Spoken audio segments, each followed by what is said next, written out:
Thank you for joining us. The presentation will start in just a few minutes.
Thank you for joining today. The presentation will begin in just about a minute.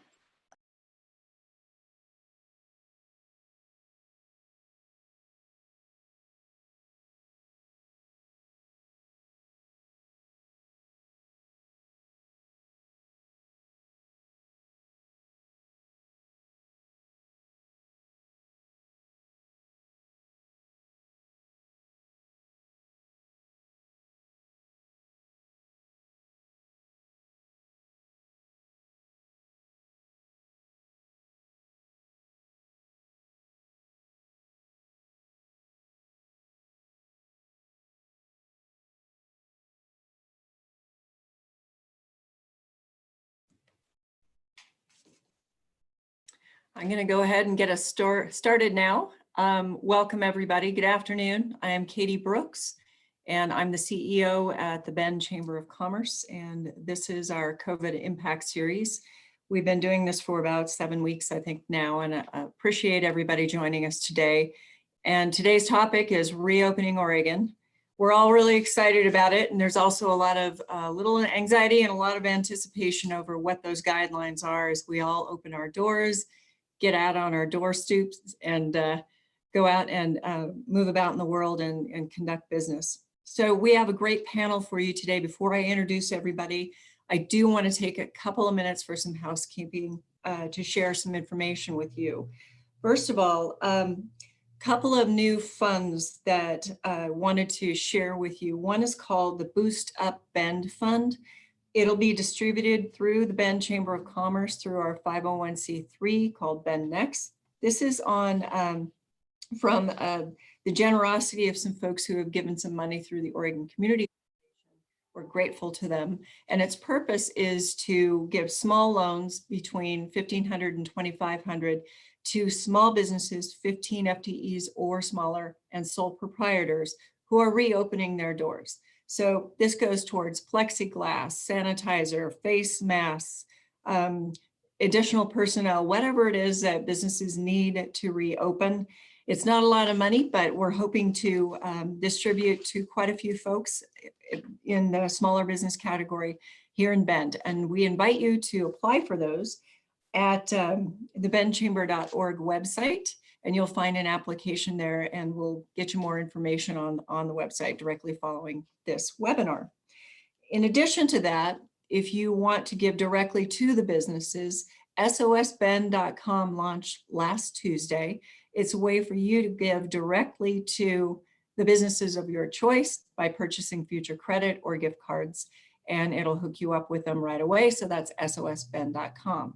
So 2 different ways to give, and also 2 different ways if you're a business owner or an operator to actually be on the receiving end of some assistance when we know you folks really need it. So There's more information on all of this. Again, one reminder, I remind you folks every week, for those of you who are returning, that centraloregonsos.com has all sorts of information and resources for employees, employers, and community members, and encourage you to go there for resources and information.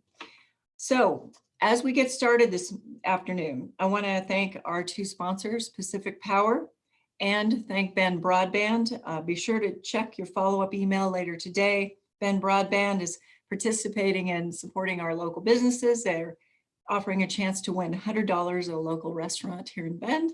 So please be watching for that follow-up email. So today we have had almost 1,000 people register for this webinar. So the Q&A section is going to be a little tricky, and I'm hoping that you'll work with me. I'm going to do my best, and the team will do our best to field your questions as we can. We're going to ask you when we get to the Q&A section to enter those questions in the Q&A box. There's a chat box and a Q&A box. The chat box is mostly for to talk to each other.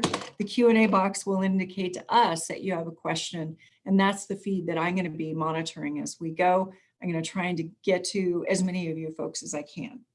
So with no further ado, I want to introduce our panel. We're going to have Annette Liba from the governor's office. I'll announce her or introduce her in a minute.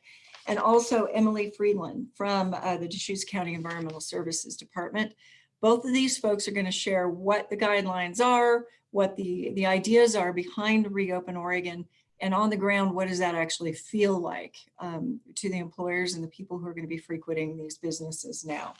So Annette is up first. She is the Central Oregon Regional Coordinator for Governor Kate Brown, and she's going to talk us through the Phase 1 reopening Oregon protocol summary, as well as give us some insights on what the next steps are and maybe what the next phases might look like. And with that, Annette Liba, thank you so much for joining us today. Thank you, Katie. And as I get started here, oh, what did I just do? Are we sharing good? Please give me a thumbs up. Okay. I want to thank the Chamber and the sponsors for hosting not only this webinar, but all of the webinars in this series. The outreach that the Chamber has done to the business community, along with our other partners, has been invaluable as we move through these interesting and uncertain times. So this is a slide that people have probably seen before. As much as we might want to make the timeline for all of these various activities, ultimately the virus makes the timeline, and much of this is out of our control. We will be living with the virus until there is a reliable treatment or prevention. The primary tools we have in order to reduce transmission really are primitive, and the things that you've already heard, which are physical distancing and hygiene. And every restriction we lift will increase transmission and will increase cases. That's our expectation. The governor's goals for reopening, there are 6. The first one is minimize hospitalizations and death. So you'll note here that the focus is on hospitalizations and death, not necessarily the number of cases. The second one is allow people to safely return to work so they can support themselves and their families. The third one is minimize risk to frontline workers. Avoid overwhelming health systems is the 4th goal. The 5th goal is protect those at highest risk of severe illness, especially communities of colors. And the final goal is to support small local gatherings that preserve community cohesion and cultural practices. So just to give a quick highlight of sort of the phases and descriptions, we are in what is called the current phase now. There will be some updates to that phase that will come into effect on the 15th of May, regardless of whether or not a county moves into phase 1. The main difference in moving into phase 1 is that we'll be able to reopen restaurants for dining, personal services sector, malls, and gyms. The gym sector protocols are being worked on as we speak and are still coming out this week. And then there is 21 days and if the criteria continue to be met, that I'll talk about in a little bit, then we would go into phase 2, where additional activities will be added back into the reopening, and there'll be larger group size. Phase 3 at this point, our view is that will only get there when we have a reliable treatment or vaccine. So updates to the current statewide. So the first is the face covering policy. So employees in certain businesses where physical distancing cannot be maintained are going to be required to wear face coverings, and those are primarily in retail and personal services. So things that already have continued to be open, grocery stores, pharmacies, public transit, salons, personal services, and ride-sharing services are examples where physical distancing cannot be maintained, and employees in those sectors will be required to wear face coverings. There's also a strong recommendation that businesses where employees are required to wear face coverings, that they establish their own face covering policy for their customers. In addition to a recommendation that a face covering be worn in indoor public space, especially where 6 feet of physical distance cannot be maintained. The guidelines for individuals are fairly consistent with what we've seen before. Stay home if you're sick or vulnerable, practice good hygiene, I already mentioned that. We talked about face coverings already, and the maintenance of physical distance is something that message I think has been well established. We're going to be allowing more limited visitation to nursing homes and hospitals. The guidance for travel is to stay close to home and avoid overnight trips and minimize non-essential travel. And then the gathering size, the recommendation is to have limited gatherings, and for those counties that do move into phase 1, the threshold is not more than 25 people. For employers, the guidance is really to know the signs and symptoms of COVID, understand how it's transmitted, really with the focus of keeping employees home if they're sick, maintain physical distancing wherever possible. I already mentioned face coverings are required for a variety of sectors, and where they are required for employees, employers are required to provide them. Implement cleaning and disinfection protocols, really focusing on minimizing shared touch points at the point of sale. Train your employees, and I've already mentioned encourage employees to stay home sick, and consider health checks, but this is not a requirement, but there are some employers who are already doing things like taking their employees' temperatures. Modify schedules so that to the greatest extent possible, the physical distancing can be maintained, and discourage travel. Here are some additional guidance from the CDC, really focused on identifying a workplace coordinator, look at policies for leave and telework and employee compensation. So if you do have an employee that does test positive, you have a clear understanding of what leave applies to them and anybody that they may have come in contact with. Prepare business continuity plans, establish an emergency communication plan, and share these with your employees so that they understand what your expectations are. Outdoor recreation is an area where last week the governor issued a press release announcing that day use areas would open over time in consultation with counties. And there are, as with most sectors, there are things that are requirements, and then there are things that are asked to the extent possible. And I will also note that I've done my best to paraphrase this. You will get links to the specific guidance that is on the Oregon Health Authority website. So just a couple of the requirements that I find noteworthy in the outdoor rec arena is prohibit parties. So a party is a group of 10 or fewer from congregating in parking lots for periods longer than reasonable to retrieve or return gear and enter or exit vehicles. So no tailgating at Mount Bachelor if they do indeed open soon. Reinforce the importance of 6 feet physical distancing. Prohibit contact sports. So the basketball courts are not likely to open anytime soon. Clean restrooms twice a day, and if you can't clean them twice a day, don't open them. So that's, if you see restrooms at Forest Service trailheads that are not opened, in part that's because they don't have the resources to clean them twice a day, and cleaning those is really important to ensure that we minimize transmission. Move picnic tables, shelters, and structures 6 feet apart. And then playgrounds, courts for contact sports, pools, and areas prone to attracting crowds at this point are to be kept closed, but that's something that we will continue to evaluate. To the extent possible, consider having people park in alternating parking spots, create one-way loop trails. We already talked about avoiding overnight trips. Encourage visitors to bring their own hygiene supplies, food and water, and wear face coverings. Provide hand washing stations or sanitizer in common areas, and consider placing plastic or glass barriers in front of cashiers or visitor center counters. So this is also clarification that will come this week, and these changes to the retail sector will apply statewide.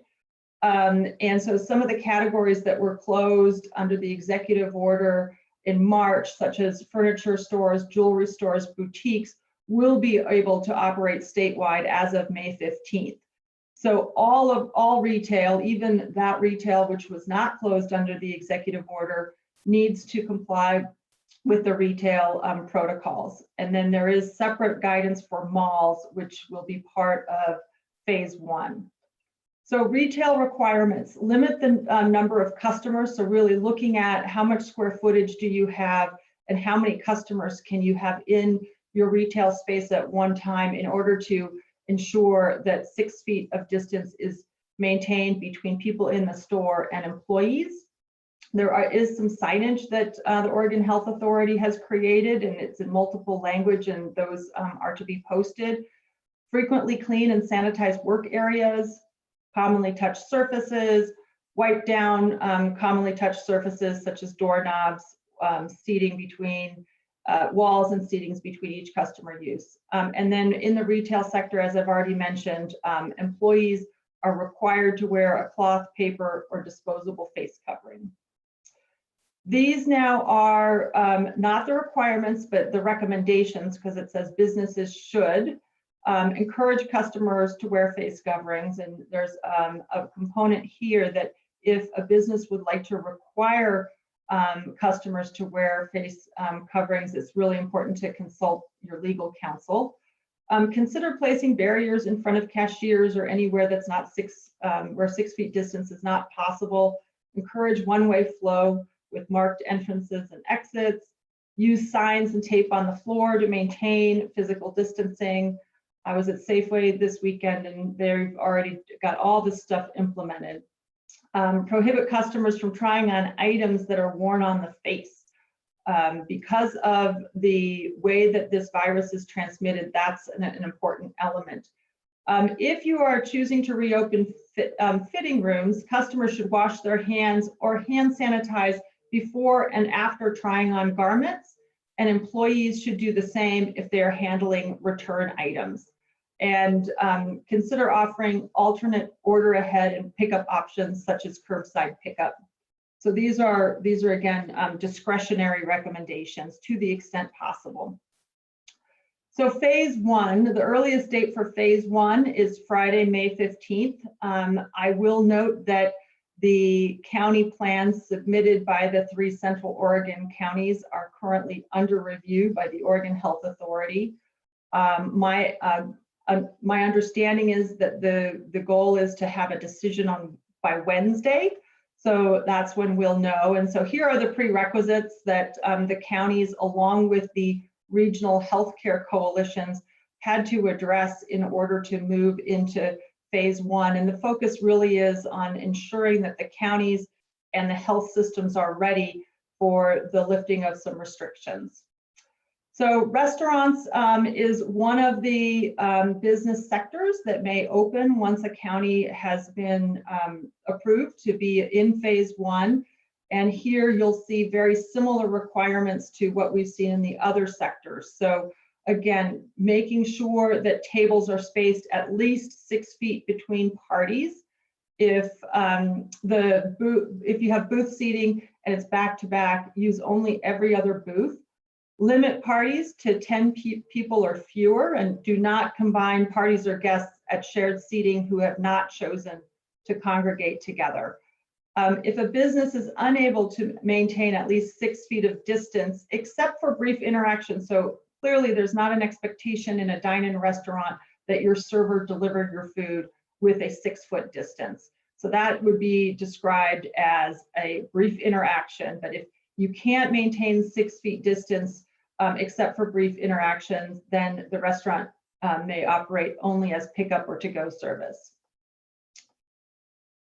Employee requirements during phase 1 for restaurants, things that you probably would not be surprised by: no bare handling of food, and the expectation is to handle food with the using utensils, meticulous hand hygiene for everyone, wear gloves when performing cleaning, sanitizing, or disinfecting, and as I've already mentioned, wear cloth, paper, or disposable face coverings. Some additional requirements. So all on-site consumption of food and drinks needs to end by 10 p.m. No customer self-service, so no salad bars or things like that.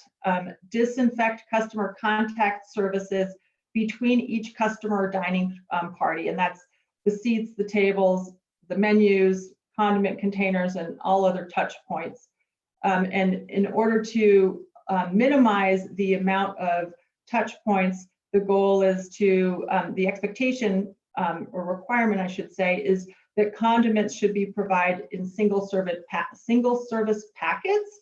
And if it's not possible, they should not be preset on the table and should be delivered upon request and disinfected between each party. Do not preset tables with tableware. Prohibit counter and bar seating unless the counter faces a window or wall and at least 6 feet distance is maintained between parties. Counter and bar ordering is acceptable as long as when the order is taken, 6 feet distance can be maintained, and then the customer will go to a seating, a table to enjoy their food and drink, again, where 6 feet distance is maintained. And there also it says post signs and mark floors to ensure parties remain at least 6 feet apart. Frequently disinfecting common areas is also a requirement for restaurants, including payment devices. And then use menus that are touch-free, such as a whiteboard or a single use or something that is cleanable between customers. And prohibit use of karaoke machines, pool tables, and bowling. A jukebox or coin-operated arcade can be used with the same protocols as those outlined for video lottery terminals, which I will get to.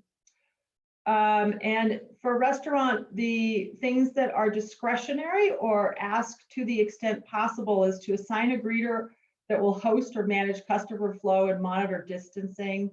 Limit the number of staff who serve individual parties. So really focus on having one server serve a party and do all of the pieces, take the order, bring the food, and even bus the table. Encourage customers to wear face coverings except while seated at the table. Encourage reservations, ask people to call ahead. Consider a system that allows people to wait at a distance and enter when they're called or contacted. And then consider providing hand washing facilities for the customer in and around the business. So hand sanitizer is effective on clean hands, but it cannot replace hand washing for employees. Again, there's also an expectation around locating signs. So moving on to video lottery terminals, they need to be at least 6 feet apart if there's space to do so. And if they can't be spaced, or the Oregon Lottery may turn off some of the terminals in order to maintain the required physical distancing. Require individuals to request video lottery terminal access from an employee before playing. An employee must then clean and disinfect the machine to allow play. And businesses must not allow access to video lottery terminals or change to a new terminal without requesting access from an employee. One player at a terminal at a time, and as I already mentioned, lottery won't turn on the terminals until the agency is satisfied with the setup. Moving on to the personal services sector. So these are salons, nail salons, hair salons, estheticians, massage therapists, acupuncturists, a whole bunch of categories fall within personal services. So the first expectation is to require appointments and screen clients prior to the appointment. And you'll note the questions here on the slide. Have you had a cough, a fever, shortness of breath, close contact with anybody who has COVID symptoms in the past 14 days? And if the answer is yes, then you need to reschedule the appointment until at least 72 hours after their symptoms have been resolved without medication. And then record client contact information, date and time of appointment and provider. And I think the expectation is to keep those records for 60 days.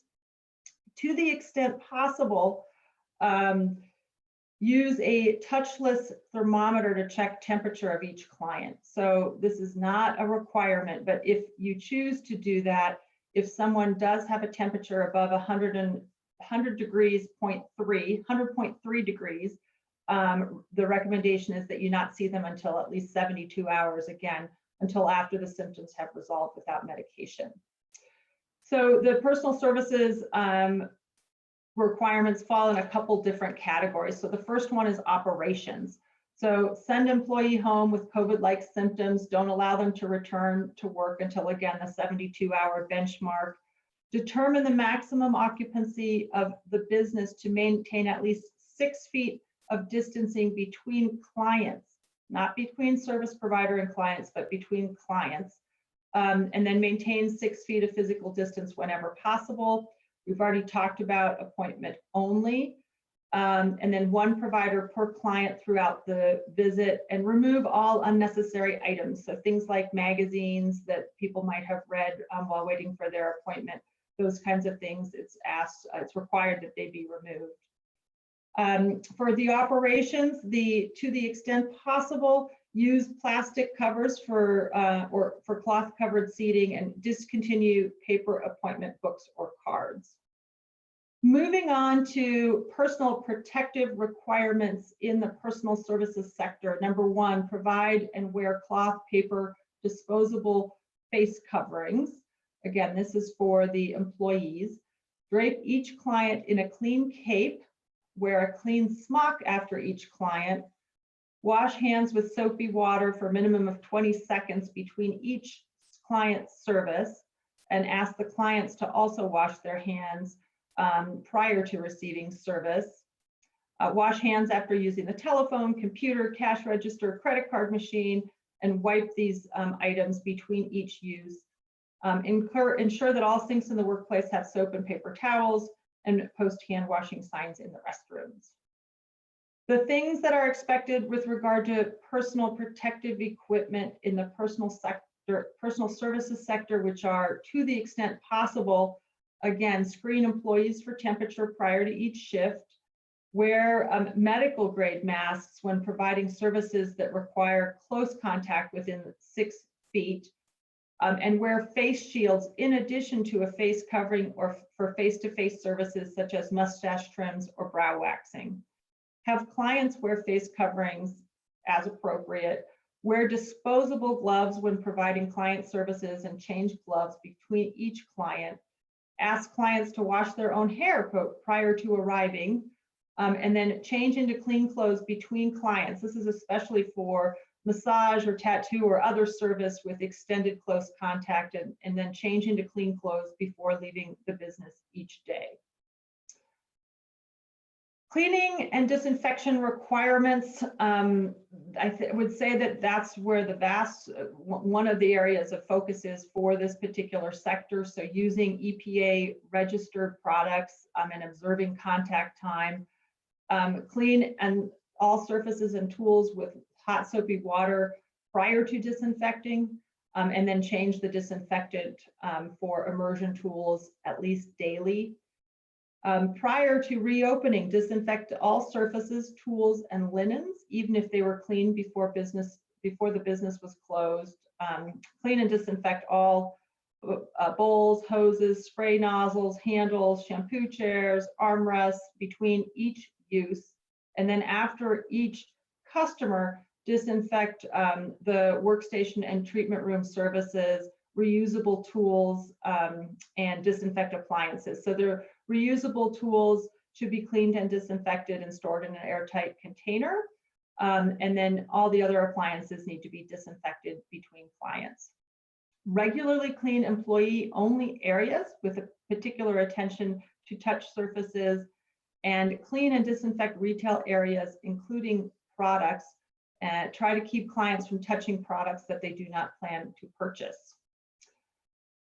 Additional requirements really are also around reopening, like ensuring that products have always been closed in a container. If not, replace them.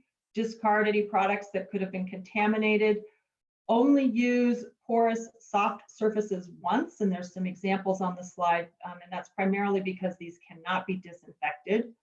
Launder all linens, blankets, towels, drapes, and smocks in the hot soapy water and dry them at the warmest temperature allowed, and then store these in an airtight container, both when they're clean and when they're dirty, and obviously in separate airtight containers. And those containers should have disposable liners. Clean and disinfect all restroom surfaces, including floors, sinks, and toilet bowls. Provide hand soap, remove anything that does not have to be in the restroom, store paper products in a closed cabinet. And then the final requirement is around waxing, where empty all wax pots and disinfect before refilling them with new product prior to reopening, and purchase single-use applicators that can be disposed of in a lined airtight trash can. So those are the requirements for personal services. Shopping centers, and again, malls may reopen in phase one. Many of these requirements really relate most to an indoor mall, but I think they're still relevant for malls here in Central Oregon. Configure common areas such as food courts and seating areas to support at least 6 feet physical distancing between parties. Determine maximum occupancy within the shopping center or mall, and again, limit admittance in order to ensure that you're meeting the occupancy target that has been set in order to meet the 6-foot physical distancing target. Post signs at entrances and exits and common areas to discourage groups from congregating, and reminding people to keep the 6-foot physical distance. And then, to the extent possible, shopping centers and malls should designate entrance and exits, really with the goal of trying to increase one-way flow through areas as much as possible. So next steps on phase one.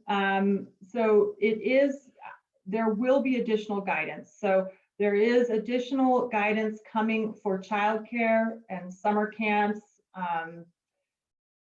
That will be part of the statewide update, as will the guidelines for transit. So those we've been working on for a little while now, and we got a lot of feedback in both those areas. So trying to find the right balance. Those guidances will come out this week, as will the sector guidelines for gyms, and gyms will be part of the phase one reopening. Here are some examples of what's not open in phase one. And you'll see amusement parks, contact sports, as we've already talked about, gatherings over 25 people, and museums. I've included in this slide just some information about what happens if we see a spike in cases or a spike in hospitalizations once some of these restrictions are lifted. How will we handle that? And so here are some metrics that we will evaluate. The Oregon Health Authority will be evaluating. The first one is if a county can no longer meet the contact tracing requirements, which, as you recall, was one of the prerequisites to moving into phase one. The second one is an evidence of increasing prevalence of COVID. And there are some metrics identified there. One of them really looking at an uptrending percent positivity. So we will, as you have seen, testing will continue to increase, has been increasing. And as we all know, 4 positive results if 10 people are tested is very different than 4 positive results if 1,000 people are tested. And then the final one is evidence of increasing burden of severe COVID-19. And again, looking at hospital admissions there. If any of these are exceeded, what will happen is that the Oregon Health Authority will immediately meet with the county health department, and they will together come up with a plan for next steps. Just to wrap up here, so phase 2 and 3, as I already mentioned, there'll be a minimum of 21 days to gather information between phase 1 and phase 2. If the trends continue, then a county could move into phase 2 and the gathering size would increase. Tentatively, the gathering size would increase to 100. We would also be looking to allow more people to go back to their offices to work and resume non-essential travel. And as I've already mentioned, phase 3 may not be possible until a vaccine or therapeutic treatment is available, and therefore all large gatherings should be canceled or significantly modified through at least September. And here is the website for the Oregon Health Authority that has the complete the guidance documents that I have tried to summarize. So thank you.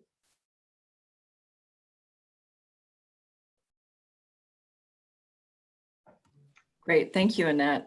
That's a lot of good information. And we have 34 questions in the queue. So I'm going to move us along really quickly to Emily Freeland. She is the Deschutes County Environmental Health Specialist. She's here to discuss how businesses can think through what Annette just walked us through and create your own specific reopening plan. We know every restaurant, every nail salon, hair salon is different. And there are folks here that are here to help, and Emily's going to walk through that with you here for a moment. Go ahead, Emily. Okay, thank you, Katie. So I'm just going to quickly go through, let me share my screen here and make sure everybody can see.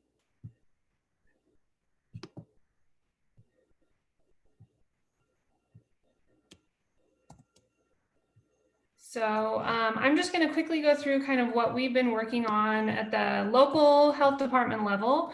So the first thing I just want to mention is that none of this and what we've worked on is like anything in contradiction to what Annette has just said. So we want to think of these documents, and what we're doing is to help at our local level, prop up businesses and help you guys decide how to make a plan for reopening.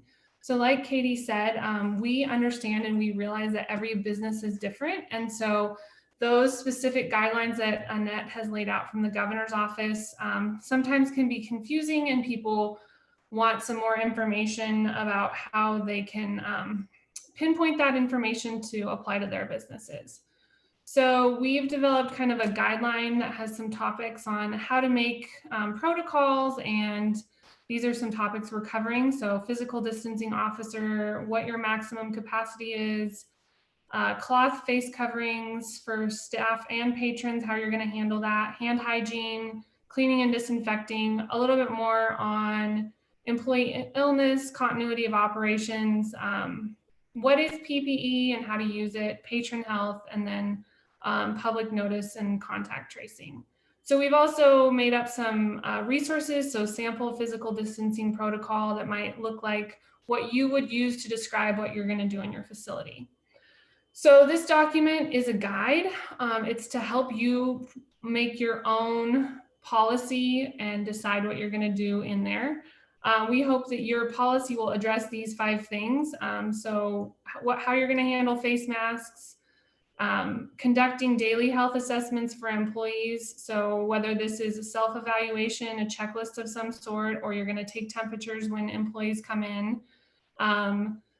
good hygiene, hand washing, physical distancing, and what that will look like in your facility, cleaning and sanitizing the workplace, and limiting capacity to meet those physical distancing requirements. So again, all of this is kind of put back on you to write your own plan, but we want to help you. While we wrote this guide, we kind of thought of it as we're going to have a conversation. I'm an environmental health specialist. I do inspections a lot, and I'll have really detailed conversations with people, and they'll want to know, how do you actually do this? What does it mean to clean and sanitize? And so that's what kind of we thought of. So the first thing I just wanted to touch on is face mask versus PPE. What is that and how are we going to deal with that? So like Annette mentioned, some of those sectors do have required face masks. So face masks are like those surgical masks or cloth masks. That's in contradiction to kind of the medical face mask PPE that a lot of people are concerned about. So in most cases, you're not going to need medical grade PPE. You're going to need these kind of surgical masks or those cloth face masks. As you're making decisions on what you're going to do, are you going to do disposable? Are you going to do washable? Are you going to wash them? Are you going to provide them to your employees and then they have to wash them? What if they show up and they don't have one? How are you going to handle those things, those everyday kind of problems in your facility? And you get to decide a lot of this because one size does not fit all, and what works for one business might not work for the next one. The next one we kind of wanted to touch on was just employee and patron illness. So how are you going to handle that? If an employee gets sick, when can they come back to work? Are they going to get tested? All of this is in more detail in this plan that we've developed. But again, I just wanted to touch on some of these. Patrons, are you going to ask them? Are you going to post some sort of sign that goes over these symptoms and ask them to come back on another day? How are you going to handle those kind of things? I know that we mentioned keeping a log of customers, and some people were really concerned about that. And in some businesses that works, and others it doesn't work so well.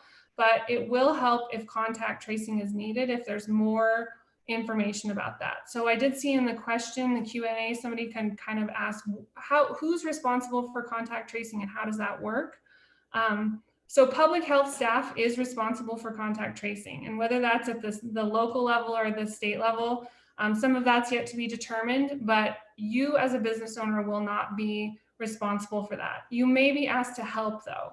So if you have an employee who's sick and they were in close contact with a lot of people and you have records about who those people were, the party of 10 who sat at this table, this was their server, and you know that and can link those two things together, that'll make contact tracing much easier and will help the nurses do their job when they call and ask those questions.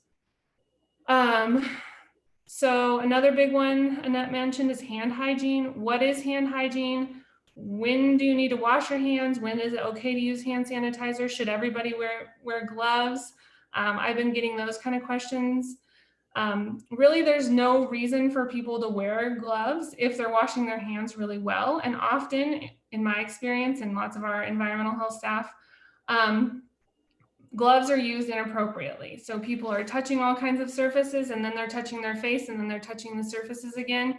Those gloves didn't really do much good. So again, you can make these decisions in your own businesses. The only time that they may be required is if you have employees who are cleaning and sanitizing, then they might need to wear gloves. But other than that, it's not required. So these are, again, there's lots more information about all of this, but we want it to be a resource for you guys. So personally, what I think has been going to be one of the really most difficult things for everyone is policing all your patrons, right? You're going to be kind of in a place where you're being asked to do all of these things, either voluntarily or mandatory, that you follow these requirements, and you're going to have some people that are not complying. So training your employees and giving them language which they can use to help people stay on track is going to be probably one of the most important things you can do. So in my job, I'm pretty comfortable calling out people's bad behavior because I've done it a lot and say, you know, you're just doing this thing, it's inappropriate, you have to stop. But most employees are not probably used to doing that. So instead of having language that might be kind of accusatory, you might want to say, please help us comply with these things that we have to do.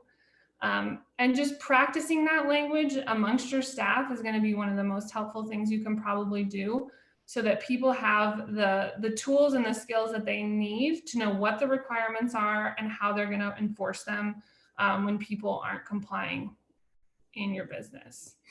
So another big question that I get often, and I just wanted to touch on really quickly, a lot of people are confused about what kind of sanitizers they can use. And we hear these things: clean and disinfect high-touch surfaces often.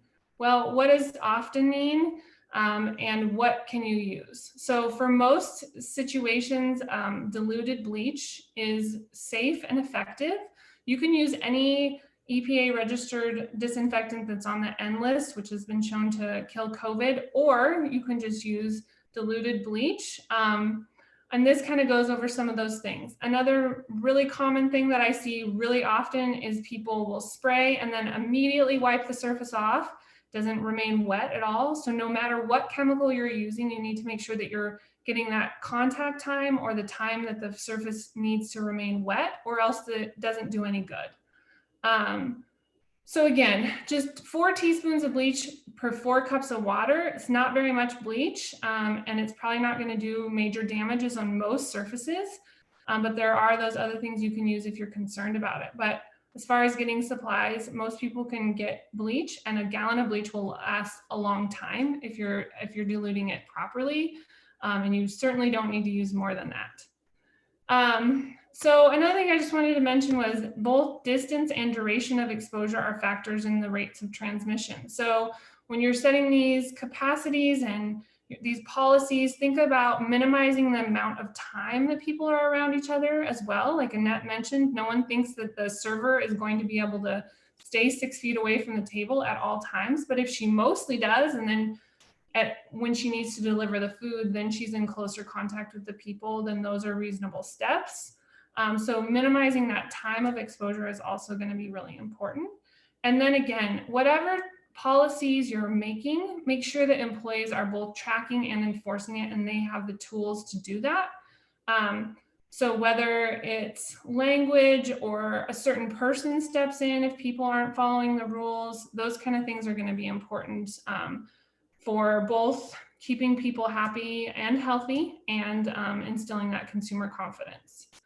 So I just wanted to be really quick in this because all the detailed information is going to be available. We have this website and a few phone numbers that you can call us at Environmental Health. Again, we want to be here to help support you guys and help you make these plans. And then our hope is that once you have these written protocols in place, you've made the decisions that you can at your level, what kind of sanitizer you're going to use, then you would post something up like this sign. And it would tell the consumers that you have done your due diligence to write these protocols, and you're doing what you can, and you're asking them as the consumer to help you comply. Because a lot of these things you do not have a choice on at this point. The guidelines are coming out from the governor's office, and there's those words that say must, and then there's words that say should. And so you want people to help you do that. So again, I just wanted to be really quick and get this information out there, and we hope that we can help you move forward and keep everyone healthy. So. Great. Emily, thank you. We're going to go to Q&A now, and I wanted to share with you that we have 2 other people that are available in case they're needed. Eric King is the city manager for the city of Bend, and he is in our panelists, at least in my view right now, and he's going to be available to answer any questions. Eric, did you have a phone number for folks to call to? Yes, thank you, Katie. I know a lot of these guidelines can be confusing, as said many times throughout the presentations today, and we have staff on standby working with the county to make sure that we're all synced up, and with the governor's office. And that number to call for businesses that need help in translating these guidelines is 541-323-7151. 541-323-7151. Thank you. And also on the line is Nathan Garby. He's also with the county, and he's with Sheriff's Department Emergency Services Manager and Director Guru. And he's also available for questions. So did you want to, you're saying hi. Okay. What I want to go to first, there's several questions here in regards to schools, summer camps. Hey, we're all going there. If you have kids, you've already started to think, what the heck am I going to do with them over the summertime? And hopefully there'll be some activities. Annette or Emily, does somebody have, Annette, I think this is probably your bailiwick, any guidelines on whether or not schools will be open in the summer for some extent for summer programs, and what school camps will look like over the summer? So thank you, Katie. It's a great question. Later this week, I expect the guidelines for summer camps and childcare and other kinds of child-related activities over the summer. There has not been a decision made that schools will not open next fall. I will say that the Oregon Department of Education is already working very closely with schools on what it would need to, what changes might be necessary in order to ensure physical distancing as children do go back to school next fall. I will also share that the governor made the comment recently at a meeting that I was at that, you know, we had always hoped to reduce class size, but this was not the way we hoped to get there. So it's my expectation that we will have school in the fall. Oh, great. I just want to say, yay. I hope you're right. A couple of questions around, and Emily, this is probably in your wheelhouse. Lots of folks asking, where can I get sanitizers? Where can I get gloves? Where can I get PPE and everything in between? What advice can you give businesses right now who are scrambling to open and get adequate supply? You're on mute. Okay, so a couple of things that I would say are, like I mentioned before, there aren't a ton of really specialized things that you're gonna need. You know, if you have bleach, soap, water, and some of those masks, if you're required to provide those for your employees, then you probably only need those things. You don't need any special chemicals. You don't probably need any special sanitizers. If you want to use those and you can get them, then they're probably fine, but those are, you know, more specialized things. And I know that the Bend Chamber actually is working on developing a list of places locally where you can get some of these masks and other things like that. I know that there's lots of cloth mask makers around, and there's lots of places you can get them locally, but it's finding where that is. But I think masks, you don't need the specialized N95s. Cloth masks are going to be what almost all the employees need, not something more specialized. So I hope that kind of answers. That does. Thank you. So Annette, I'm getting a lot of questions in the queue about group sizes. There are small businesses with 10 people or less, other businesses with 25 or 100 or more, but in separate areas. A restaurateur who has 4 separate rooms, does he have to limit, or she have to limit to 25 people per room? What guidance can you give in a wildly varying situation of how many people can be together in a space? Thank you for that question, Katie. So what I know is that for group sizes who are going to be together for an extended duration, like an outdoor guiding trip, that group size is 10 people. For a gathering, the group size is larger, and there's also an expectation that physical distancing can be maintained for those larger gatherings. For restaurants, those specific criteria do not apply, with the exception of not seating a party greater than 10 people together. And again, that relates back to wanting to make sure that if somebody does get sick, there's the ability to trace kind of who has been together. So for restaurants, the 10 people is really who can you seat at one table together. And then the remainder of the assessment really is how can you arrange the tables in your restaurant to ensure that they remain 6 feet apart. In the original draft protocol, there was a 50% capacity criterion that was removed based on feedback from restaurants. So those two, the 25 and the 10 in the restaurant context is really just relevant to how many people can you seat at the same table together who have come together and know one another and can be in touch. Great.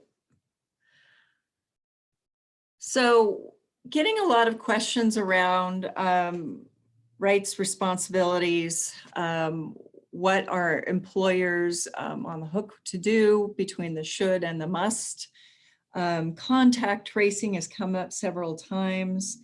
So I think, Annette, what I heard you saying, and Emily, was the expectation is that businesses will abide by the guidelines as much as you can. If it's a must, you will do it. If it's a suggestion, then you try to do it. So 2 questions around this. Will there be adequate signage available, to Emily's point, so you can point to it when your customer says, you know, I don't want to wear a mask, and it's your preference that they do. So what backup will employers have to enforce all of these rules? And secondly, what happens inside the business when you're notified that one of your customers or one of your people has contracted COVID? What does that look like? So maybe I'll start with the first part of the question, and Emily can maybe answer the second part of the question. So yes, there will be signage available. It is available on the Oregon Health Authority website. So that already exists. And then maybe Emily, you can maybe speak to what happens if you have a customer or an employee who has COVID. Yeah, so if an employee is diagnosed with COVID, usually what happens is the public health nurses are notified of that within 24 hours of that diagnosis, and then they start the contact tracing process. So that's a series of interviews that they do with the person who was sick to find out who they have been around for. At this time, again, it's 48, like who they've been around from the time they were symptomatic to 48 hours before, within 6 feet for more than 10 minutes. And then they start notifying those people. So part of this is if you have good records, like if you have employees that are not able to maintain 6 foot separation in your establishment, if you are not maintaining, you know, social distancing, then there's going to be a wider net that casts out when they start doing those interviews, and more people are going to be affected. If they've only had a small bubble or they've been keeping that social distance, then that bubble is much smaller, and then more people or less people are going to be notified. But it is the responsibility of public health to do those interviews and find out who may have been exposed and then contact those people. They may ask you for help. So if I have an employee and they've worked with 20 different other employees, then part of that is me figuring out what days they worked with what people and was that person symptomatic. The better records you can keep about who, what, when, where, why, what their relationships were, the easier the contact tracing will be if it comes down to that. I hope that answered that. Yeah, will there be any prototypes of a form or anything that might be useful? So everybody doesn't have to go and invent this. Will there be some sort of a form they can use that says employee name, shift, I don't know, something along those lines? Or is everybody responsible for doing that on their own? I have not made anything like that just because I feel like it's so varied in the types of businesses you have. But I would suggest if you can have, you know, like Emily always works with John and our shifts always align, then if I get sick, only John would be the only other person exposed, instead of having me work with like Tom and Mary, you know, depending on our shifts, then you're going to have more people exposed. So if you can keep those like cohorts or people that are like working in close contact together in their little own bubble, then you have less of those kind of contacts. But again, those are choices that you have to know if you can make in your own establishment, and they're certainly not going to be mandated as far as I would think. Yeah, and I will also just add that in the original protocols for restaurants and retails, there was contact tracing. And I think the expectation is that with wearing a face covering, the exposure is limited in such a way that there is not the kind of exposure that can happen between the employees and the people who are coming into that business. So that's one of the reasons why that contact tracing was not part of the final protocols. Got it. Lots of questions around when do you wear a face mask? I think we covered that pretty well in your presentation. Especially with workers using cloth, and if you're not in a high risk area, it doesn't have to be one of the medical grades. And hopefully folks got enough, but I just wanted to acknowledge that several questions around do cooks wear them if they work around each other or around food, for example. In co-work spaces, is it overkill to wear masks and do hand sanitizer? It sounds like in situations like that, Annette, it's more of a judgment call based on the individual and or the business. Is that correct? Well, employees in restaurants are required to wear face coverings. Thank you. And for the co-working situation, I would say that if there is not possible to maintain 6-foot physical distancing, then yes, people should be asked to wear face coverings. Right. Thank you for that. Okay, I've got time for one last question. Lots of questions around when is non-essential travel going to be allowed? When can I go to the beach? And airline protocols and that sort of thing. So let's just lump all that together. And also outfitters and guides, when will they be opening, and will they be able to follow the same protocol as in place for many other industries? So when do you see the great outdoors and travel in general? I know you touched on this, but one more time, could you let us know what you see in the coming months as far as that's concerned? Well, for outdoor outfitters and guides, they can currently do business, and there are a series of recommendations, especially as long as they are serving groups that are 10 or less. And then the recommendations with regard to travel in phase 1 are to avoid overnight travel and minimize non-essential travel. And phase 2 is when it gets back to travel, as you like. So that's a little ways off. I recognize that there is some judgment required in terms of minimizing non-essential travel, and we're hopeful that people will exercise that judgment. And then with regard to airlines, that is not something that is in the purview of the state. Great. Well, unfortunately, we have run out of time. I want to let everybody listening know that this entire presentation will be on the Chamber's website, free for everyone. That includes the presentations that you saw today, and a lot more links to further information. There are a lot of questions we didn't get to that are very, very specific, and I think you'll be able to find some assistance. And Eric also shared that number, 541-323-7151. to follow up with the city, and they can help you walk through this stuff as well. So I just want to leave everyone with this, that if we want to stay open, we need to do this right, and that a lot of the responsibility is on us as businesses, but it's also the responsibility of your customer. And to that end, the Bend Chamber is partnering with the Redmond Chamber. Within the next week, we'll be starting to roll out our Welcome Back program that basically educates people on what the expectations are of you as a customer when you go out and you help your businesses stay open and help each other stay healthy. We're going to have a little fun with it and hopefully end up normalizing this a little bit. It's going to be an awkward time. And that's not just for the businesses, it's for the customers too. And it's a collaboration of the two. So I'm thrilled that we're going to be looking at this in the coming weeks. Hopefully everything goes all right with the county authorization to open this week, and welcome everybody back and open our doors, and let's get back to something as close to normal as we can get. Thanks everyone for joining us. Appreciate it. Have a good day.